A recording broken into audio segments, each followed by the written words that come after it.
Good afternoon, everyone, or is it good evening? And welcome to Inner Space. We're very happy that you're joining in today. We're now we're into December. And when it comes to December, then we all start thinking about other activities that we have to do. There are plenty of things to do. And so it's really warm and welcoming that you can manage to fit everything in and still join us. Today we've got a wonderful speaker for you. Name is Neville Hodgkinson. I've known Neville for a long time. And Neville is a writer and journalist who has worked as a medical and science correspondent for several national newspapers in the UK. And some of these have included the Sunday Times, Sunday Express, and the Daily Mail. He has been a student and teacher with the Brahma Kumaris for over 40 years. And I think Neville really does have the qualification for you for taking this topic today, because I'm sure the topic being the unhelpful habit of being judgmental, and newspapers, if anything, really tend to bring out the best side of you, I'm sure. Not of you, right about that, Margaret. They bring out the most judgmental aspects. Really. And so I think you've been there and you've gone and done it, and you can help us to actually work on it. So I'd like to hand over to you now so that you can give us your other side of this topic. Yeah. Well, firstly, let me correct you on one important point. I haven't been studying Raj Yoga for more than 40 years. It's about 40 years. And I'm embarrassed even to mention that, because I feel I should be like a yogi, flying up to heaven by now. And I'm not. I'm still a human being working through my stuff. But definitely in these years, I have learned a tremendous amount and find much more enjoyment in life than I used to. So yeah, it's a great topic. And again, it's a lovely warm welcome that you gave, Margaret. Thank you for inviting me, and thanks to those that are with us. I'd like to tackle this topic in 3 parts, basically. One would be that looking at why it's unhelpful to have a habit of being judgmental. And when I talk about judgmental, just to make clear, it doesn't mean that you should not being judgmental it doesn't mean that you abandon your judgment, your ability to discriminate right from wrong, to see reality from falsehood. That's very useful for everybody. Judgmentalism is a kind of projection of negative energy onto others, actually. It comes from inside. And it's in that territory that we'll be looking to see, firstly, why it's unhelpful, but then also what stops us from dropping the habit. That's the sort of second thing that I want to have a look at. So firstly, why it's unhelpful. Second, what stops us from dropping the habit. And thirdly, how to overcome it,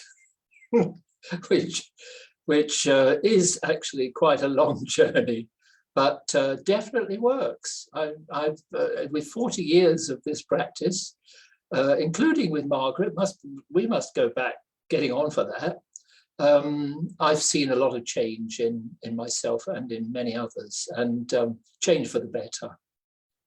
So firstly, why is it unhelpful? Well, it's very obvious in a sense that when you give respect and regard to others instead of criticism and judgmentalism, it kind of makes them feel better for a start. Of course, that's not to say that you should be a people pleaser and never have the courage to tell people if they're being obnoxious or, you know, handle bad behavior. But judgmentalism is, as I said, it's not a part of, not a question of seeing right from wrong. It's more a question of something coming from you towards the other than the way that you see them. And it's true, as Margaret said, that in newspapers, you do tend to get mixed up on this, because although newspapers say it is a part of their job to report on what's happening, you know, to ferret out wrongness and try and report on rightness, that does tend, most of the news tends to be on the wrongness. I remember I was at a conference in India once, and some spiritually oriented people were berating the editor of the Times of India in Delhi edition for not publishing more positive news stories. He said, look, if a postman in Delhi tomorrow delivers all his round of letters and parcels correctly, that's not news. But if a rogue postman throws a few hundred letters down the drain to shorten his round, that is news, and we need to report on it. And it sort of brought home, yes, well, that's true. So sometimes there's an awful lot that's going on that is okay, and newspapers just accept that it is okay, and then they're highlighting when things go wrong. But there does tend to be a preponderance of almost looking for wrong things, and I think it does add to a tendency, if you have it in yourself, a tendency to be judgmental towards the world. And so that has been one of the things that I've had to tackle within myself. But I was trying to explain why, when you give respect and regard, and I heard a useful distinction between those two recently, that you can think of respect in English as being for the person, and regard is more for a person's position. You know, so like if somebody is important in their own eyes and in the eyes of the world, it's appropriate to give them certain regard. Like if you meet the Queen or Prince Charles, you don't treat them like you're meeting your son or your daughter. That regard is helpful for oiling the wheels of relationship, and so is respect. When you look through to the person and give respect to whatever you can find in that individual that is of goodness, and there's always goodness in everybody, but I'll be going into that a bit more as we go on. So lives run more smoothly when you do this, and when you are critical of other people habitually, like a boss who's always critical, never highlights the good in others, they may obey him, but they will feel fearful and resentful after a while. And it's the same in relationships. If you're constantly critical of someone else, they will come to resent you, and they won't be honest with you, and they will shy away from you. You may end up finding yourself a very lonely person. So that's one of the reasons why it's unhelpful. It destroys relationships, good relationships. Another thing is that it harms us directly when we're being judgmental. I mean, just think about it. You know, if I am, I think of an example. If I'm feeling really annoyed by some minister's behaviour, and my face is getting cross and I'm getting crabby, you know, automatically it will show on my face. Those negative feelings that show on my face will also be experienced inside, and negativity has a widespread impact. Our feelings, for good or ill, have a widespread impact on our physiological functioning. You know, if you're habitually got very strong negative feelings, you're a candidate for major illness. And so there is that direct impact on oneself, whereas kindly feelings, we know it. We love it when we feel kindly towards others. We know that it's obvious that it feels good to feel kindly. So that's another reason why it's unhelpful to have a habit of being judgmental. The direct impact on oneself and the impact on relationships. Okay, so secondly, why, or rather what, stops us from dropping this habit? If it's so obviously unhelpful, why is it an almost universal habit to be critical? Obviously, some people are very negative, others only sometimes, but I don't think anybody would be free of this habit. And yet, you know, clearly it is harmful. So what is it that stops us from dropping it? Well, I would say from my experience that it has an addictive quality to it, an addiction, which means it's something that grabs hold of you. Addiction actually kind of etymologically in its original meaning, it means without a say. You know, diction is speech. Addiction means without a say. You've lost power. You've developed a habit that is stopping you from behaving in the way that you might benefit you. And yet this addiction has a very strong hold. I remember my mum died some years back, but in her later years, when I used to visit her, she would often have the telly on, and she loved the soap operas. She wasn't a terribly negative person herself, but she really enjoyed the soap operas. And I noticed that almost all the dialogue is people criticizing everybody else, being negative about everybody else. And it's like it does something for us. It has an addictive quality. But I'm arguing that it's this blame game. It ultimately, we have to find a way of stepping out of it because of the habit being so unhelpful. So why is it so addictive? Well, if you think about it, it gives you a kind of lift. You know, most of us feel, I don't know, in today's world, many of us anyway, grow up feeling inadequate, criticized. You know, it's such a competitive world, so much criticism and backbiting in the media and virtually everywhere.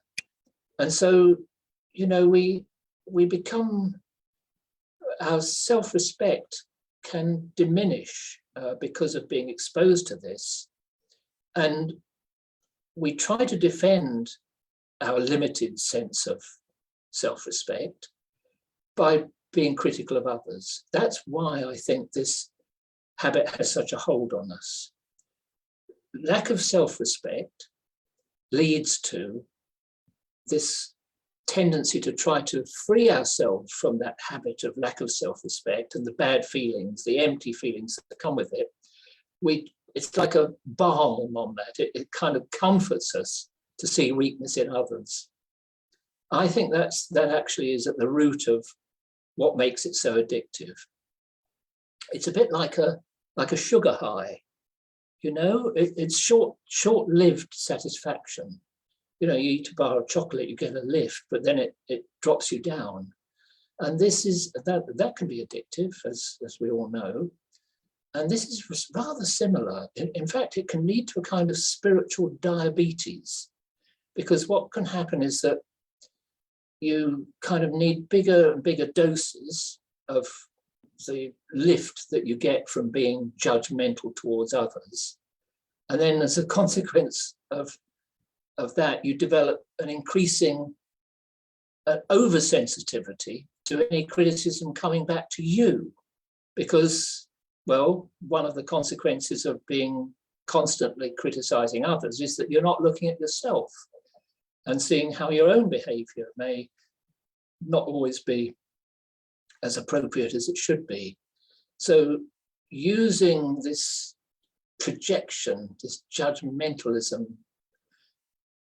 in your relations with others, indulging in that gossipy, critical, judgmental approach to life and relationships at its worst, that actually can cause you to become diminished internally and become increasingly sensitive to anything that could expose your own inadequacy.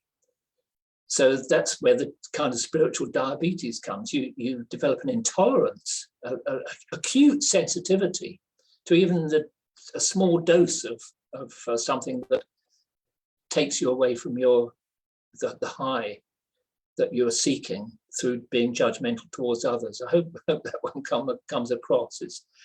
It's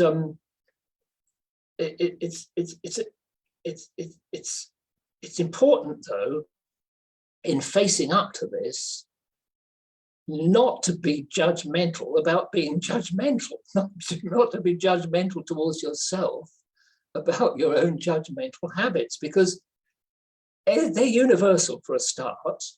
And secondly, judgmentalism in itself, whether it's directed towards the self or others, is an unhelpful habit. So don't start, actually, it's probably because of being exposed to too much hurt or criticism or whatever in our childhood, that and maybe our expectations of ourselves in relation to others, and then a kind of wall, a shield grows up around us, and that protects us, but that shield of judgmentalism towards others makes you increasingly empty inside, vulnerable, and you have to be very, very merciful towards yourself if you're going to break through that. I would say when I began, some 40 years back, so I was 37 years, that's right, I'm now 77. When I began this, I remember that the yogis from India, who were my guides in those early days, they didn't confront me with my ego and negativity. Instead, they kind of found it was almost like a needle, a thin needle with which they would penetrate this shell of this protective shell that I'd put around my heart. They would kind of penetrate that and start filling me up from inside. They did it through their vibrations, really.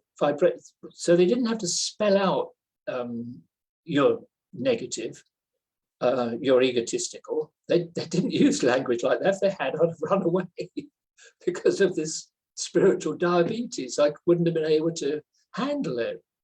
But instead, they gave love and regard, and somehow, gradually, that allowed this carapace, this crusty shell of self-protection that I put around my heart, gradually to fall away, and the heart to grow stronger. And that brings me to the third theme that I wanted to explain, of how you overcome this habit, this near universal habit.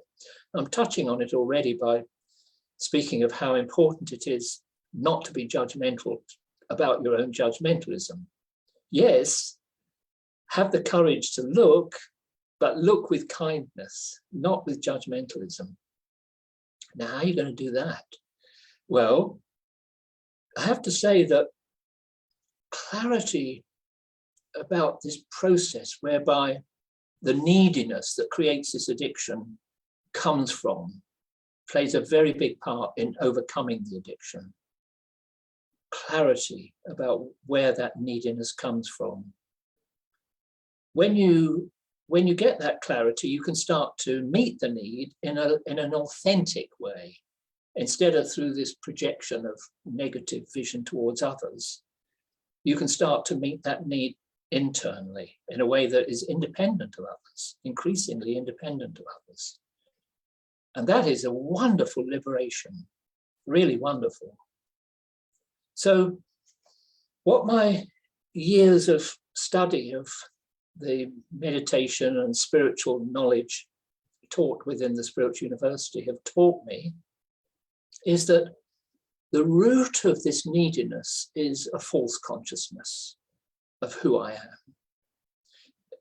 Those of you who are regular visitors to Inner Space online or in person, will know that this is a core teaching within Raja Yoga, the form of meditation and spiritual understanding taught by the Brahma Kumaris.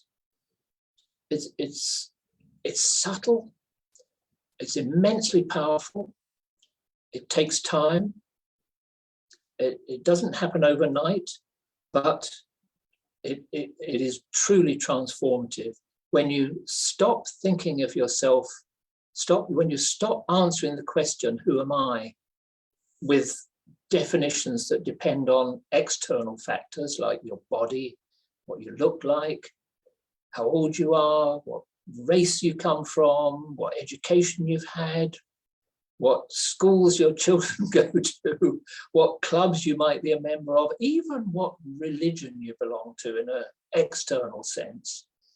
All of these things are like defining yourself through externals, and they are actually not, they're part of life, fine, you know, to understand that you're male or female, or, you know, what your true age is, all of these things, there's a reality to them, but they are to do with the outer world rather than with the essence of who you are. And it's the neglect of that essence of who I really am that created that neediness in myself, and this widespread disease, as I see it, which creates so much havoc actually in our behavior, in the decisions by our politicians, by our scientists, even by our religious leaders.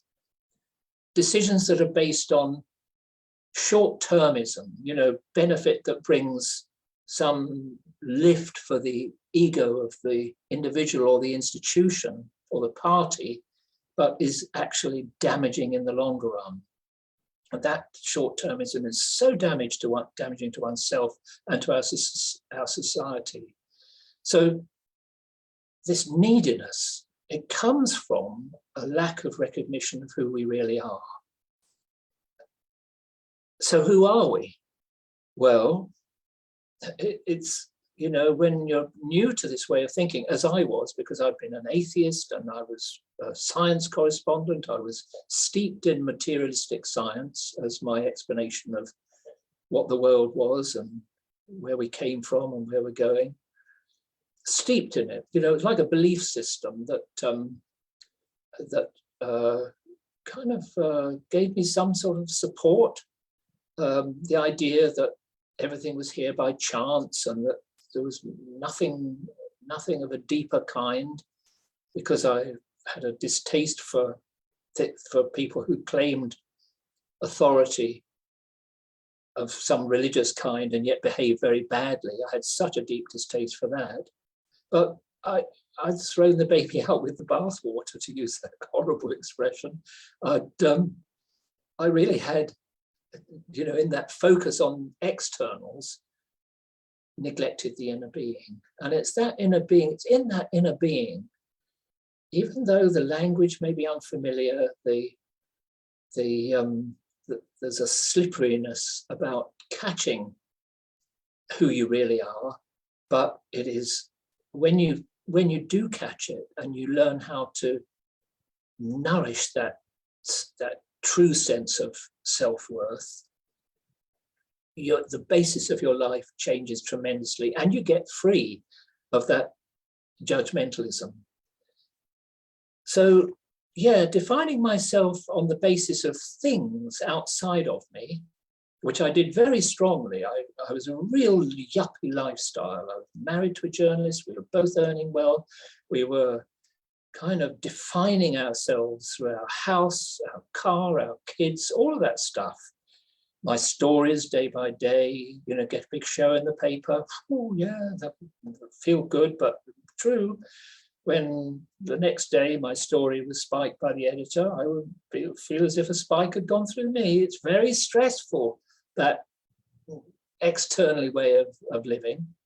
But it seemed better than nothing for a while. But then as the emptiness of it was starting to become apparent to me, that's when I feel myself to have been very fortunate to find these guides who took me away from defining myself through those externals and more towards defining myself in a spiritual sense. And that means, ultimately, that means letting go of all of these external ways of defining myself.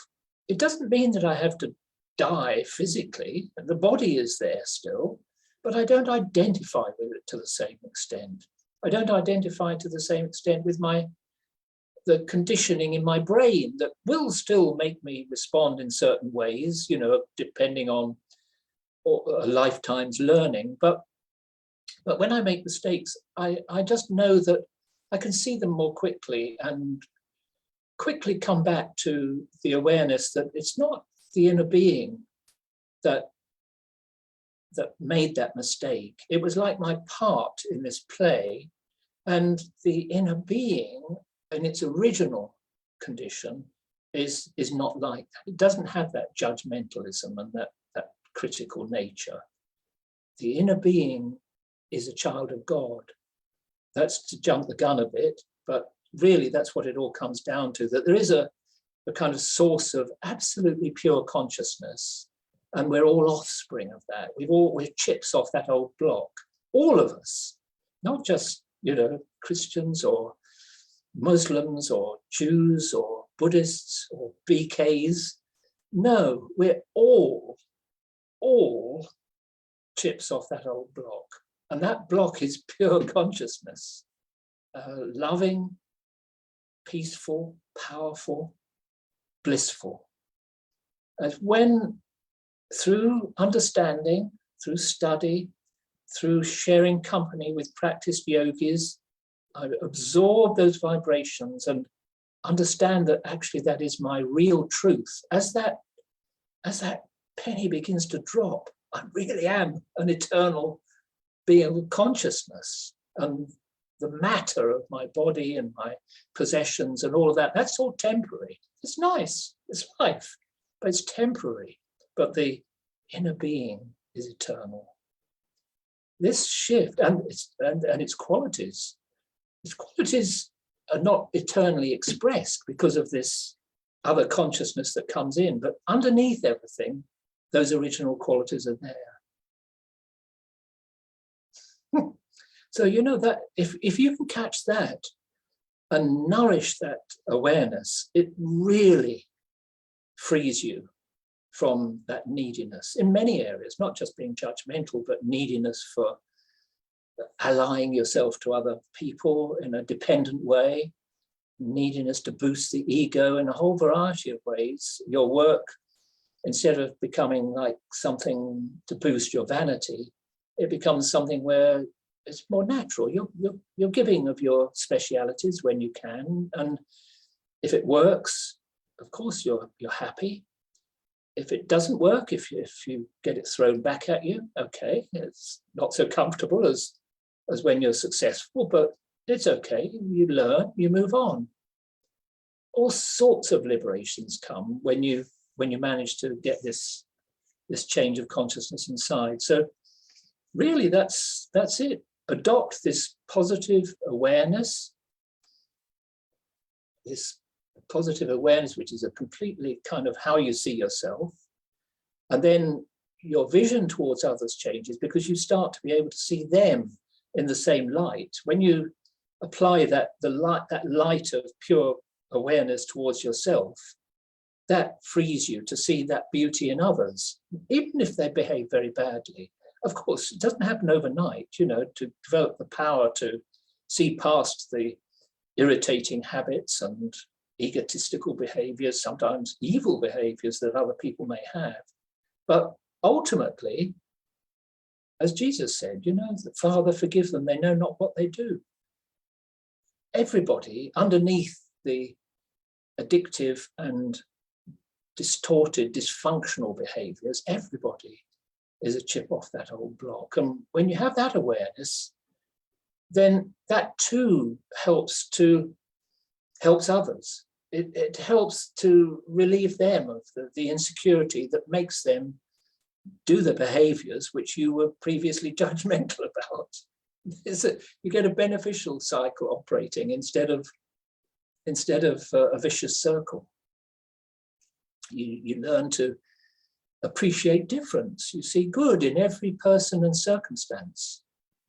Yes, that's also a big one, to see good in absolutely everything. But I really have, over the years, as I've watched things unfold, and I've seen how some things which seem like such disaster, that so always, in time, I see good coming out of them. But it does take the recognition that there was some deep lesson or some deep correction in that apparent disaster.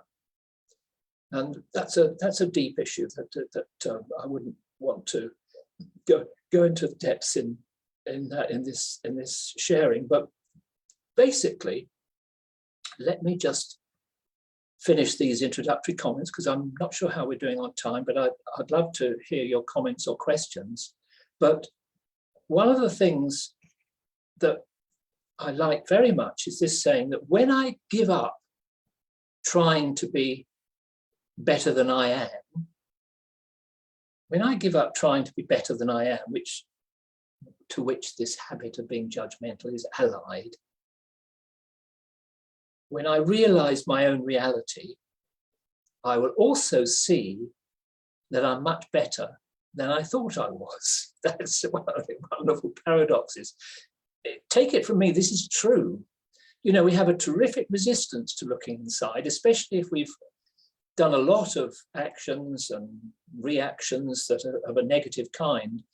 We kind of, because we are at root beautiful beings, we don't like to acknowledge that. So we have all these defenses that stop us from acknowledging where we've done wrong. And if I actually break down those defenses and acknowledge that I'm not what I thought I was, I realize my reality. Along with realizing that reality comes the recognition that I'm much better than I thought I was in terms of when I had that low self-regard and put the wall around myself and projected my negativity on others. That prevented me from seeing that I am really much better than I thought I am. I hope you get that one. Anyway, you see, it all makes wonderful sense. But I have to say that it's not easy to overcome these habits unless you also develop some spiritual understanding. It does take practice of a shift from that sort of awareness that where your consciousness is absolutely in everything external to you. You must develop the habit of going inside from time to time to look at the inner being, see the beauty there, nourish that beauty, and deal with the bits and pieces that get in the way of that beauty. So I hope that makes sense. Are there any questions or comments coming up, Margaret? I haven't got any in my chat box at the moment. Oh. But Neville, there's three fingers pointing back, if like the picture that we see for the advertisement. When you're pointing your finger at someone else, and there's three fingers pointing back at you. Now, if you take those on a negative way, then that's very, very bad. But if you take it on a good way, once you point your finger in the right direction and you give out a good vibration, then that will automatically come back to you threefold, will it not? That's a nice way of looking at it. That's a very nice way of looking at it. Yeah, definitely. So as yet, no one's come forward with anything. Perhaps meditation might be nice. That might give someone some idea of what question they might like to ask by reflecting on what's been said already. Yeah. Okay. Could that be a possibility?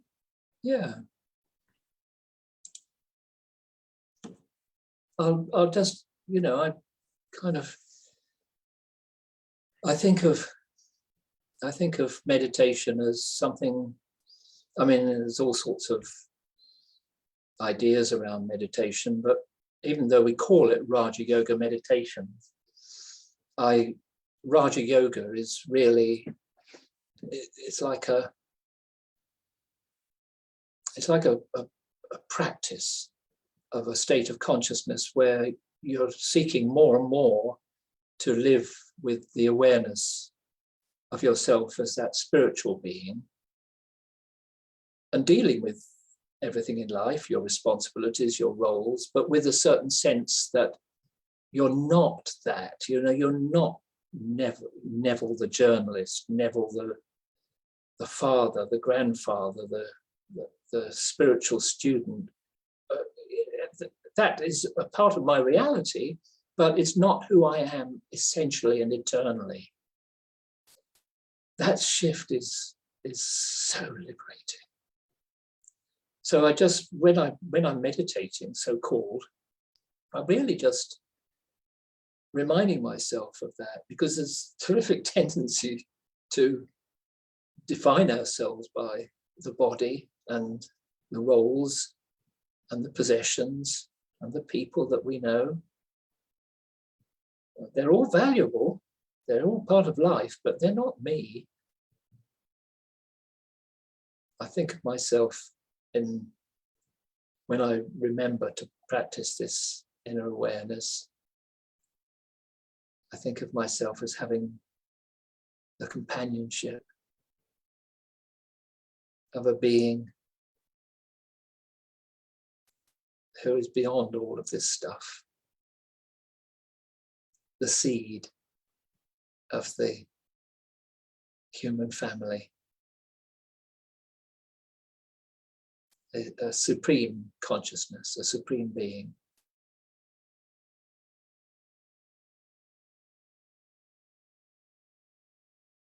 I feel as if I was orphaned, and as if I've been reunited with this parent.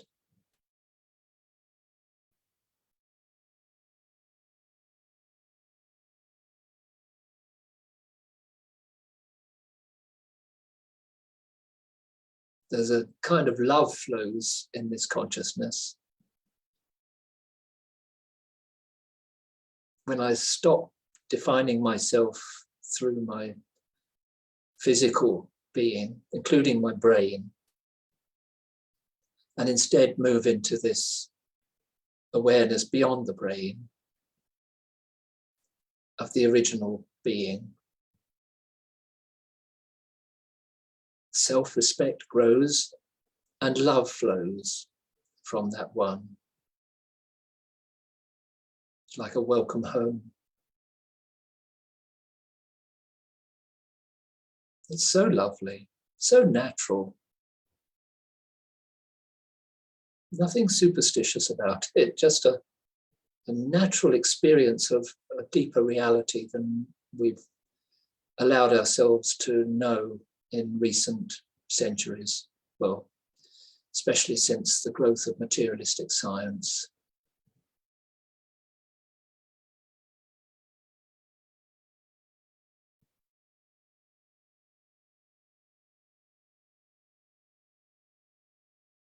Love, deep peace, kindness,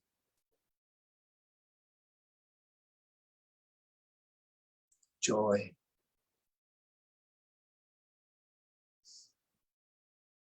They're all there. They're all there for the taking. It's like you just have to remember how to plug in. It's amazing.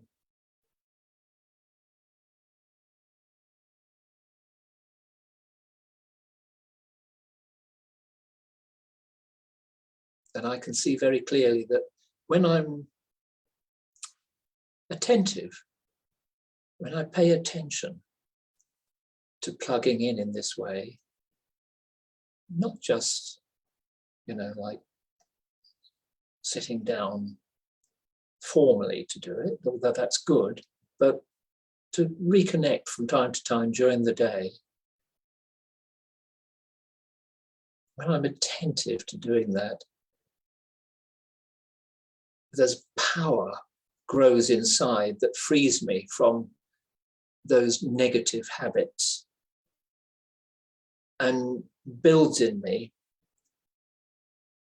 positive habits that bring success in relationships and with other people, with myself, and with the wider world. Because I'm living from truth instead of from falsehood. I'm so appreciative of the fact that I've learned about this shift, even though I have plenty of distance to go to make it my constant reality.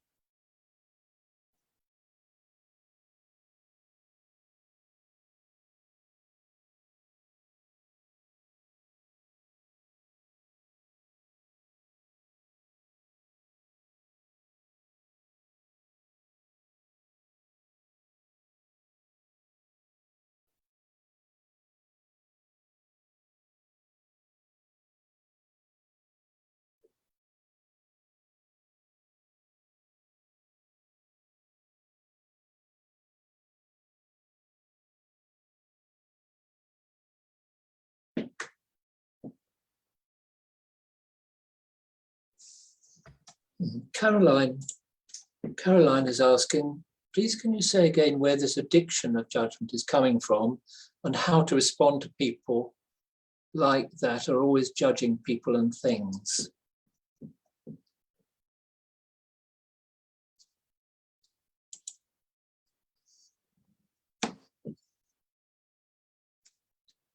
Yeah, thank you, Caroline. It comes from, actually, the ultimate answer is that it has developed over time. One of the very beautiful teachings that has meant a lot to me, that I've taken on board now after initial kind of puzzlement, is that given that, I've already explained how the inner being is consciousness and consciousness is eternal. Okay, so what does that mean? How can it be eternal? If it's, where did it come from? Many neuroscientists believe that consciousness is just a product of the brain. But that really doesn't work. There's been extensive efforts to discover how consciousness arises from the physical mechanisms of the brain.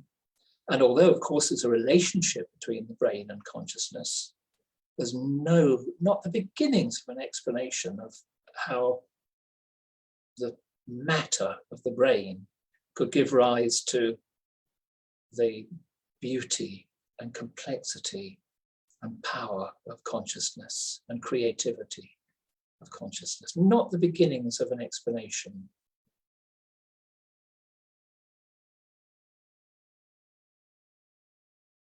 But when I begin to accept that, contrary to what I'm told by every BBC science program, every column, almost every column in the newspapers and magazines, is all trying to tell me that I'm a material being and that the spiritual stuff is just woo-woo, just imagination. When I manage to bypass all of that and reignite that inner light, that's when I start to become free from these addictive habits. The light, the internal strength that comes from this recognition of your true self frees you from the need to be so critical of others. And understanding that mechanism in yourself also allows you to be more accepting when others are judgmental towards you, when they have a habit of judgmentalism. I'm not saying that you shouldn't listen to constructive criticism. That's something else. If somebody tells you, I really don't like it when you kind of, I don't know, blow your nose like that or something, you listen and you can respond. But that's different from when a person is habitually negatively predisposed towards you and others. But the way of freeing yourself of reactivity towards that other person's judgmentalism is to increase your own self-respect through this practice of true self-awareness, of recognizing the inner being and drawing power from the Supreme. That puts you back on your feet, and it makes you much more resilient in the face of the negativity that is all around. It increases your empathy towards those who feel negative. You're less likely to be knocked off your feet by it.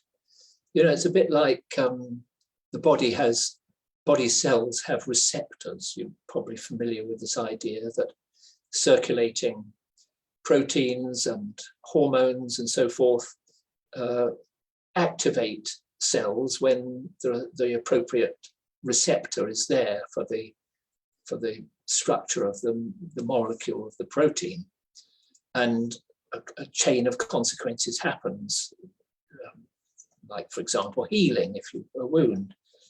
But we have, if we have habits of a negative nature in ourselves, such as deep insecurity, we might have grown up because of a lot of negative input from our parents, or it might be something that we've carried with us from a previous incarnation. You know, that was a train of thought that I began, but I didn't follow. The idea that our consciousness is not only confined to this incarnation, to this birth, but I may have had a number of incarnations previously. And when this lifetime finishes, that's not the end of me. There's a circularity to time and existence that actually gives true understanding of my eternal qualities.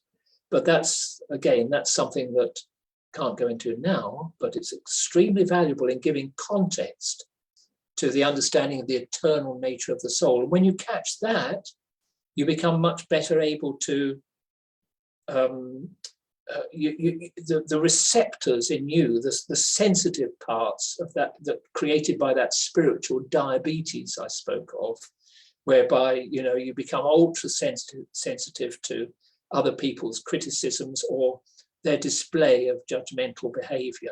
You're very, very acutely hurt by it, sensitive to it, destroyed by it sometimes. That weakness in you is gradually removed as the strength inside you begins to shine out. It's like a force field that comes from a clean heart. You could put it like that. When the heart is wounded, of course, you'll put barriers up around you. And if something threatens to break that barrier, like somebody else's negative behavior, you feel very offended and hurt by it. But the stronger you become, the more you can tolerate other people's negativities and actually do something to help them, which is a wonderful shift when that can happen. How to get to that state? So Maribel has asked how to get to that state in meditation that you can feel, see, and be that good in you. I think it helps a huge amount to join, especially in the early days. I would not have been able to break through to the understanding and tranquility that I can now experience, limited though that is, but it's, compared with how I was, it's a huge improvement. I would not have been able to start that process of developing that strength without the help of those guides, practiced meditators, practiced yogis, we call them. Yogi means, it's a bit like religion, really, because religion originally meant to reconnect. Religio, from Latin, religio, like ligaments, something that connects, ties. So to reconnect to truth, to a higher power. Yoga means something very similar, like the yoke that ties the oxen to the plow. And, you know, you're tying yourself in yoga, you're seeking to connect yourself again and again to that higher power. But to begin with, it's very difficult when material consciousness is still strong in you, as it is in most of us at this time in history. So help from practiced meditators is invaluable, I found, especially as you know, their vibrations help uplift you.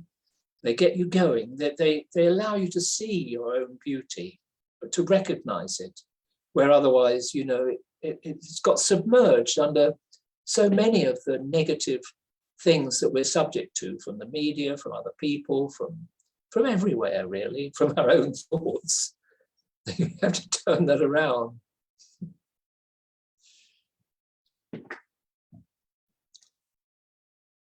Okay, Caroline, yes, thank you. Yeah, so that's how you get it going. But I have to say that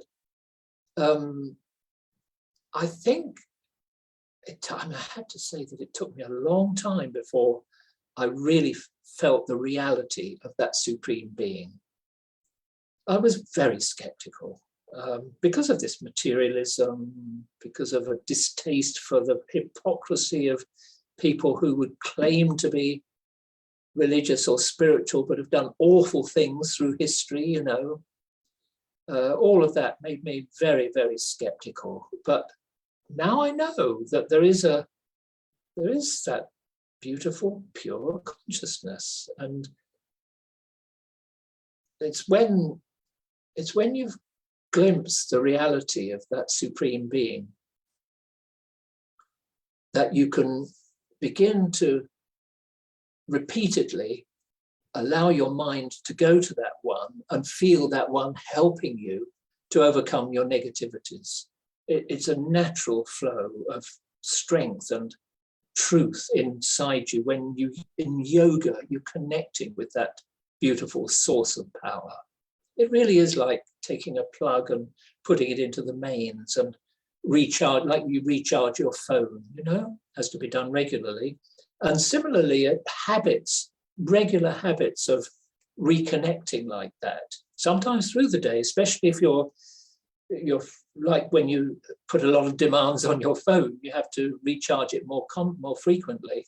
Similarly, if you're going through very demanding periods, then you have to find opportunities to reconnect and recharge so that you don't let the battery run flat, because it's when it runs flat that your old negativities tend to come into play, because to try to protect you again. So to overcome those negative habits, you need the discipline of regularly connecting. And yeah, so you learn it through coming into contact with experienced yogis, and then it becomes a matter of your own regular discipline and practice. Starting the day with thoughts of this kind is very powerful. Even to find a few minutes at the beginning of the day, instead of kind of just jumping out of bed in a rush, thinking about all the tasks you have to do in the day, actually to spend a little time in peace, in remembrance of this source, powering yourself up with love and tranquility and happiness of a deep kind, not superficial kind of physiological stuff, but a deep inner awareness of who you are and who you belong to, and that now is the time to do that recharging, because really the world is in so much need of it.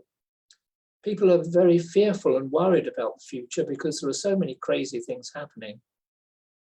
But actually, if you kind of develop this knack of stepping back and connecting, it's as if fear falls away and love comes through.